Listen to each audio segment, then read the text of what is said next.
জানেন কি, বৈদিক চিন্তায় অঙ্ক শুধু পরিমাপ নয়, বরং অস্তিত্বের স্তরগুলোকে নির্দেশ করে। জানতে চান? তো মনোযোগ দিন। যেমন শূন্য হল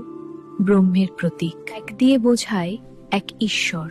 দুই দিয়ে বোঝায় দুটি পক্ষ, কৃষ্ণপক্ষ ও শুক্লপক্ষ, তিন দিয়ে বোঝায় তিনটি লোক,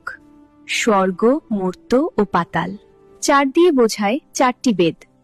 ঋগ্বেদ, সামবেদ, যজুর্বেদ ও অথর্ববেদ, পাঁচ দিয়ে বোঝায় পাঁচটি তত্ত্ব, ক্ষিতি, অপ, তেজ, মরুত, ব্যোম, ছয় দিয়ে বোঝায় ছয়টি রিপু, কাম, ক্রোধ, লোভ, মোহ, মদ ও মাৎসর্য, সাত দিয়ে বোঝায় সাতটি সমুদ্র, লবণ, ইক্কু, সুরা, সর্পি, দধি, দুধ ও জল, আট দিয়ে বোঝায় অষ্টবসু, ধরা, ধ্রুব, সোম, অহ, অনিল, অনল, প্রত্যুষ ও প্রভাস, নয় দিয়ে বোঝায় নয়টি গ্রহ, শুক্র, শনি, রবি, সোম, মঙ্গল, বুধ, বৃহস্পতি, রাহু ও কেতু, আর 10 দিয়ে বোঝায় 10টি দিক, পূর্ব, পশ্চিম, উত্তর, দক্ষিণ, ঈশান, বায়ু, অগ্নি, নৈরুত, ঊর্ধ্ব ও অধ।